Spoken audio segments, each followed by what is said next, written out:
حضرت سیدنا موسیٰ علیہ السلام کا دور مبارک تھا۔ آپ کے دور میں ایک گنہگار تھا، بدکار تھا، سیاکار تھا۔ اتنا گنہگار تھا، بدکار تھا کہ اس نے 100 عورت سے زنا کیا تھا، 100 لڑکی سے زنا کیا تھا۔ 100 لڑکی سے زنا کرنے والے کو گاؤں والوں نے مار کر اسے اٹھایا، بجائے کفن دینے کے، غسل دینے کے، مٹی کے سپورٹ کرنے کے، تدفین کرنے کے، اس گنہگار شخص کو، بدکار شخص کو اٹھایا، روڑی کے ڈھیر پہ پھینک دیا۔ اب یہ گنہگار روڑی کے ڈھیر پہ پڑا ہے، لاش ہے، مرا پڑا ہے۔ گاؤں والوں نے اسے زبردستی مار دیا کہ یہ گنہگار ہے، شرابیں پیتا ہے، زانی ہے، اللہ کا نافرمان ہے، ساری زندگی اس نے ایک سجدہ نہیں کیا، مسجدیں اس کا انتظار کرتی رہیں، مسجدوں میں پڑی چٹائیاں اس کی منتظر رہیں، گندگی کے اوپر اس کا لاشا پڑا ہے، روڑی کے ڈھیر پر اس کا لاشا پڑا ہے۔ اللہ تعالیٰ نے حضرت سیدنا موسیٰ علیہ السلام کے پاس وحی نازل فرمائی۔ اللہ تعالیٰ نے فرمایا، موسیٰ فلاں روڑی کے ڈھیر کے اوپر میرا ایک جنتی پڑا ہے، جنتی، جا کے اسے اٹھا۔ اس کے محلے والوں نے اس کو نہ سمجھ پایا، محلے والے واقف نہیں تھے کہ اس شخص کا میرے سامنے کیا مقام ہے، میرے لوگ واقف نہیں تھے، وہ نادان نہیں جانتے تھے کہ اس شخص کا میرے سامنے کتنا سٹیٹس ہے، کتنا مقام ہے۔ بس وہ یہی جانتے تھے کہ یہ گنہگار ہے، بدکار ہے، سیاکار ہے۔ موسیٰ اس طرح کر، فلاں جگہ پہ میرا وہ جنتی پڑا ہے، اسے اٹھا، اسے غسل دے، اسے کفن پہنا، اسے خوشبو لگا، اسے مٹی کے سپرد کر، جنازہ پڑھا کے۔ اللہ کے نبی حضرت موسیٰ علیہ السلام نے ایسے ہی کیا۔ اللہ کے حکم پر عمل کرتے ہوئے وہاں پہنچے، دیکھا روڑی کے ڈھیر کے اوپر ایک نوجوان پڑا ہے، اسے اٹھایا، غسل دیا، غسل دینے کے بعد لوگوں کو بلا، آؤ اس کا جنازہ پڑھ۔ لوگ آئے، دیکھا، اوہو اللہ کے نبی ہم تو اس کا جنازہ نہیں پڑھتے۔ کیوں نہیں پڑھتے؟ یہ تو زانی تھا، یہ تو گنہگار تھا، بدکار تھا، اللہ کا نافرمان تھا، ہم نے اسے مارا ہے، گندگی کی سپرد کر دیا، گندی چیز گندگی میں جائے۔ اللہ کے نبی نے فرمایا، مجھے اللہ نے حکم دیا ہے کہ اس کا جنازہ پڑھو۔ ان میں سے کچھ لوگوں نے جنازہ پڑھا، کچھ لوگوں نے نفرت کی وجہ سے جنازہ نہ پڑھا۔ جنازہ پڑھنے کے بعد جب اس کی تدفین کرنے لگے، دیکھو لوگوں نے اپنی آنکھوں سے دیکھا، جب اس کی قبر کھودی گئی تو قبر میں نور ہی نور تھا، روشنی ہی روشنی تھی۔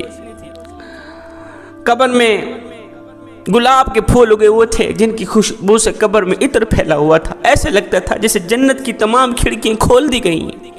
گنہگار ہے، لوگوں کی نظروں میں وہ بدکار ہے، سیاکار ہے، خطاکار ہے۔ یہ سارا منظر دیکھا۔ اس کی تدفین کرنے کے بعد حضرت موسیٰ علیہ السلام دوسرے دن کوہ طور پر گئے، جہاں سے اللہ سے ہم کلام ہوتے تھے۔ اللہ سے ہم کلام ہونے کے لیے گئے، پوچھا، یا باری تعالیٰ مجھے ایک بات تو بتا دے۔ میرے اللہ نے فرمایا، جی موسیٰ بتانا، کون سی بات پوچھنا چاہتا ہے؟ مالک اتنا بتا دے، وہ جو گنہگار تھا، وہ جو بدکار تھا، آپ نے حکم دیا کہ اس کو اٹھاؤ، روڑی کے ڈھیر کے اوپر پڑا ہے، گندگی کے ساتھ گندا پڑا ہے، گندگی میں ملا ہوا ہے، اس کو اٹھاؤ، غسل دو، اس کی تدفین کرو، جنازہ پڑھو۔ جب میں نے جنازے کے لوگوں کو بلایا، لوگوں نے کہا یہ تو گنہگار ہے، یہ تو زانی تھا، یہ تو بدکار، یہ تو سیاکار، یہ تو خطاکار، ہم تو اس کا جنازہ ہرگز نہیں پڑھتے۔ مالک اتنا بتا دے، وہ لوگوں کی نظروں میں تو گنہگار تھا، زانی تھا، تیری نظر میں وہ محبوب کیسے بن گئے؟ مالک تیرے بندوں کی نظر میں تو وہ مردود تھا، بندوں کے رب کی نظر میں وہ محبوب کیسے بن گیا؟ میرے اللہ نے فرمایا، موسیٰ جو میں جانتا ہوں وہ میرے بندے نہیں جانتے، جو خدا جانتا ہے وہ اس کی مخلوق نہیں جانتی۔ یا اللہ وہ کیسے؟ فرمایا، موسیٰ وہ واقع گنہگار تھا، بدکار تھا، سیاکار تھا، لوگ ٹھیک کہہ رہے تھے۔ ایک دن اس کے پاس ایک لڑکی آئی، خاتون تھی، بچوں والی تھی، اس کے دروازے پر آ کر دستک دی، اس نے دروازہ کھولا، اس نے کہا شاید میرا کوئی گاہک آ گیا ہے، کیونکہ یہ زانی تھا، پیسے دیتا تھا، گناہ کرتا تھا، زنا کرتا تھا۔ وہ عورت آئی کہنے لگی میں ضرورت مند ہوں، میں نہیں جانتی آپ کون ہیں کون نہیں، لہٰذا میں کافی دور سے آئی ہوں، میرے بچے 3 دن کے بھوکے ہیں، ان کو کھانا نصیب نہیں ہوا، کھانے کے لیے پیسے نہیں، آپ کے دروازے پر آئی ہوں، آپ صاحب استعداد ہیں، میری کوئی نہ کوئی مدد کر، کچھ نہ کچھ ہیلپ کر دو، میری مجھے کچھ پیسوں کی ضرورت ہے، آٹے کی ضرورت ہے، مجھے چینی دال کی ضرورت ہے، کھانے پینے کی چیزوں کی ضرورت ہے، خدا را اللہ کے نام پہ میری مدد کر دو، اللہ تعالیٰ تم کو اس کی جزا دے گا۔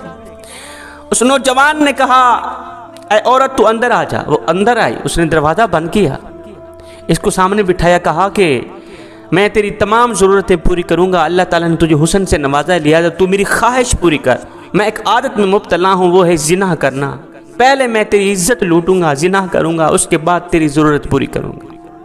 کہا ہرگز نہیں، یہ میں نہیں ہونے دوں گی، خدا را میری مجبوری پر ترس کھاؤ، میرے بچوں کی بھوک پر ترس کھاؤ، میرے بچوں کی حلق ٹھنڈا پانی مانگ رہی ہے، میرے بچوں کا پیٹ روٹی مانگ رہا ہے، 3 دنوں سے میرے بچوں نے کچھ نہیں کھایا، خدا را مجھ پہ ترس کھاؤ، میری عزت سلامت رکھتے ہوئے میری مدد کر دو، ہیلپ کر دو، اللہ تعالیٰ تمہیں اس کی جزا دے گا۔ کہا نہیں نہیں۔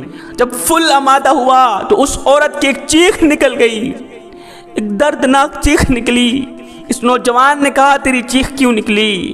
کہا ہائے میرے مالک، بچوں کی مجبوری نے مجھے ننگا کر دیا، مجھے تو اپنے رب کے عذاب سے ڈر لگ رہا، میں نے زندگی میں کوئی ایسی غلطی نہیں کی، زندگی میں چھوٹی سی غلطی نہ کرنے والی عورت کو آج اتنا بڑا گناہ کرنا پڑ رہا ہے کہ میری عزت بھی گئی، دوزخ میرے سامنے، دوزخ کی آگ میرے سامنے، اگر اللہ کی نافرمانی کروں گی قیامت کے دن نہ ختم ہونے والی زندگی ساری جلتی رہوں گی۔ جہنم کے عذاب کو دیکھ کر چیخ نکل گئی، جہنم کی آگ کو دیکھ کر ہائے نکل گئی۔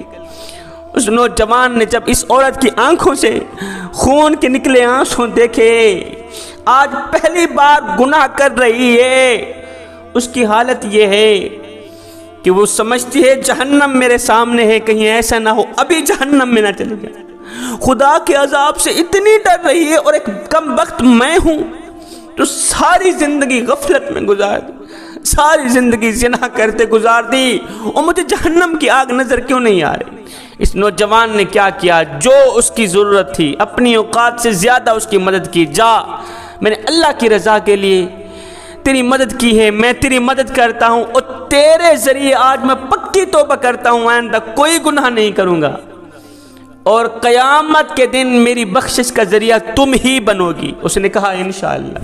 اس نے اناج اٹھایا، اس کو دیا، وہ گھر چلی گئی، بچوں کو اکٹھا کیا، بچوں دعا کرو اللہ تعالیٰ آج جس بندے نے تمہیں کھانا کھلایا، دعا کرو اللہ تعالیٰ اس کی توبہ قبول فرمائے، اس کے پچھلے تمام کارناموں کو، گناہوں کو معاف کر دے، اللہ تعالیٰ اس کے مرنے کے بعد اسے جنت میں اعلیٰ مقام دے۔ بچوں سارے دعا کرو۔ بھوکے بچوں نے جب دعا کی، ادھر سے دعا کے لیے ہاتھ اٹھائے، ادھر سے رب کی رحمت کو جوش آیا، اللہ تعالیٰ نے ایک توبہ کے صدقے پچھلے تمام گناہوں کو مٹا کر نیکیوں میں بدل ڈالا۔ دوسرے دن گاؤں والوں نے اسے مارا، مارنے کے بعد کوڑے کرکٹ میں پھینک دیا۔